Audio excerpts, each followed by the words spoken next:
চিংড়ি মাছ রান্নার ক্ষেত্রে সামান্য কয়েকটা টিপস যদি ফলো করা হয় তাহলে চিংড়ি মাছের যে অথেন্টিক রান্না সেই রান্নাটা করতে পারবেন। যে প্রিয় দর্শক, আসসালামু আলাইকুম। আজকে আমি চিংড়ি মাছের রেসিপিটাই করে দেখাবো। খুবই সহজ এবং স্বল্প সময়ে এই রেসিপিটা করে দেখাবো। তবে সবগুলো টিপস এবং ট্রিক্স পেতে অবশ্যই ভিডিওটা শুরু থেকে শেষ পর্যন্ত দেখবেন। ভিডিওটা যদি শুরু থেকে শেষ পর্যন্ত দেখেন, আমার বিশ্বাস রেসিপিটা আপনারা অনেক এনজয় করবেন। চুলে একটা প্যান গরম করে নিয়েছি। 50 ml মতো রান্নার তেল দিয়ে দিলাম। শুরুতে চিংড়ি মাছগুলোকে একটু ভেজে নিতে হবে। তো তার আগে একটু দেখাই, দেখুন এখানে 500 গ্রাম চিংড়ি মাছ আছে। চিংড়ি মাছগুলোকে খুব ভালোভাবে পরিষ্কার করে নিয়েছি। একটু বলে রাখি, চিংড়ি মাছের মাথায় অসাধু ব্যবসায়ীরা জেল দিয়ে দেয় ওয়েট বাড়ানোর জন্য। এজন্য মাথাটা খুব ভালোভাবে পরিষ্কার করে নেবেন যেন জেলটা না থাকে। আর পাশাপাশি চিংড়ি মাছের ভিতরে একটা ভেইন থাকে, ভেইনটাকেও ভালোভাবে পরিষ্কার করে নিতে হয়। আমি এর আগের ভিডিওতে দেখিয়েছি আপনাদের, তারপরেও আমি লিঙ্কটা দিয়ে দিব, আপনারা দেখে নিন।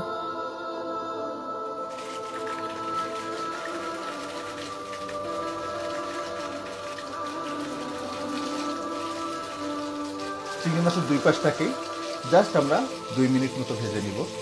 একদম কড়া করে ভাজা যাবে না।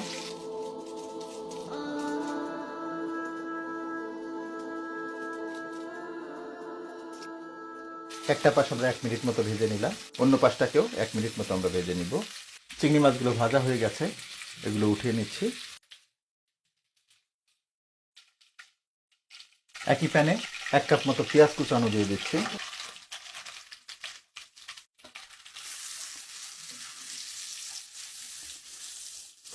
পেঁয়াজগুলোকে সফট হয়ে না আসা পর্যন্ত এগুলোকে একটু ভেজে নিতে হবে।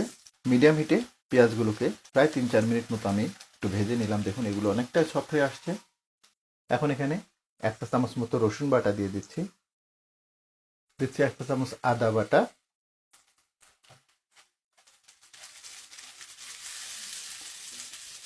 আদা ও রসুনের কাঁচা গন্ধটা চলে যাওয়া পর্যন্ত এগুলোকে একটু ভেজে নিলাম।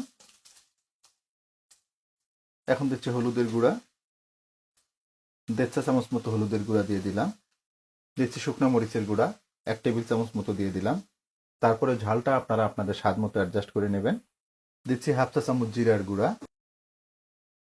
1/2 চা চামচ ধনিয়ার গুঁড়া। জিরা এবং ধনিয়াটা অল্প পরিমাণে ব্যবহার করবেন। শুকনো মশলাগুলো যাতে পুড়ে না যায় একটু পানি দিয়ে দিব।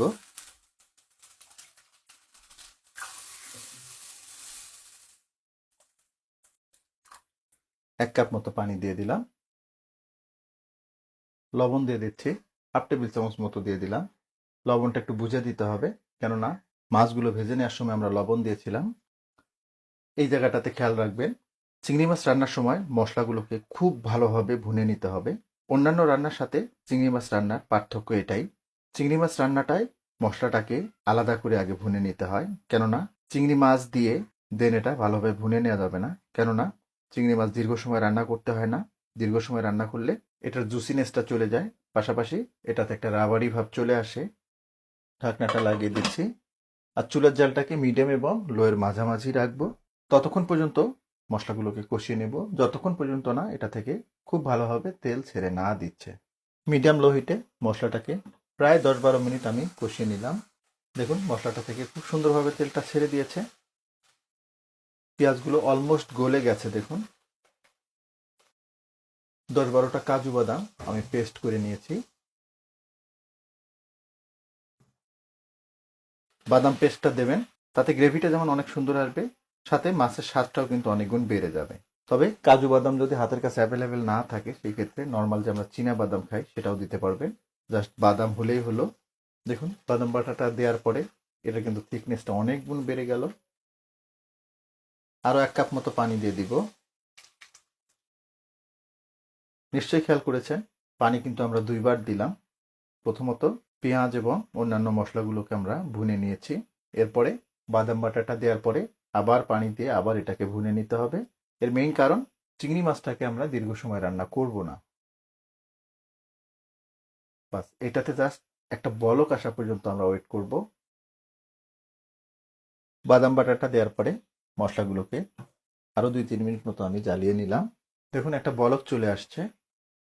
শুরুতেই ভেজে রাখা মাছগুলো দিয়ে দিব।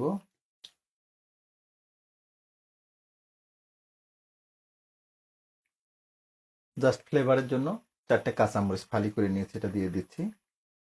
ঢাকনাটা লাগিয়ে দিব। আর এই পর্যায়ে চুলার জালটাকে মিডিয়াম এবং হাইয়ের মাঝামাঝি নিয়ে আসবো। মিডিয়াম হাই হিটে চিংড়ি মাছটাকে স্ট্রেট 10 মিনিট আমি রান্না করে নিলাম। দেখুন খুব চমৎকার একটা টেক্সচার চলে আসছে অলরেডি। তবে রান্নাটা কিন্তু এখনো কমপ্লিট হয়নি আমাদের। তবে শেষের দিকে আমরা দেখুন একটু একটু তেল ছাড়া শুরু হয়ে গেছে।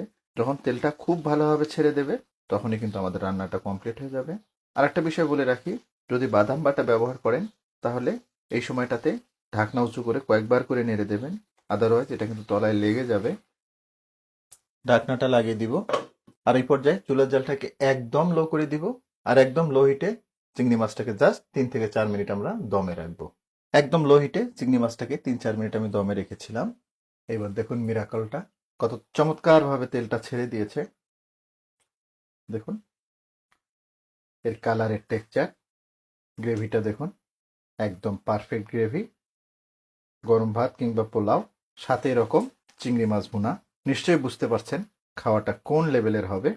রান্নাটা আমাদের হয়ে গেছে, চুলাটা বন্ধ করে দিচ্ছি। আপনারা নিজেরাই দেখলেন কতটা স্বল্প সময় এবং স্বল্প উপকরণে চিংড়ি মাছের এই রেসিপিটা করে দেখালাম। আশা করব চিংড়ি মাছের এই রেসিপিটা আপনাদের অনেক ভালো লাগবে। আর ভালো লাগলে কিন্তু আমার সার্থকতা। যদি একটু হলে ভালো লেগে থাকে তাহলে রিকোয়েস্ট করব লাইক, শেয়ার এবং কমেন্ট করার জন্য। আর আপনি আমার চ্যানেলে নতুন হয়ে থাকলে রিকোয়েস্ট করব আমার চ্যানেলটাকে সাবস্ক্রাইব করার জন্য। তো আজকে এ পর্যন্তই। সবাই অনেক ভালো থাকবেন, সুস্থ থাকবেন, নিরাপদ থাকবেন। আল্লাহ হাফেজ।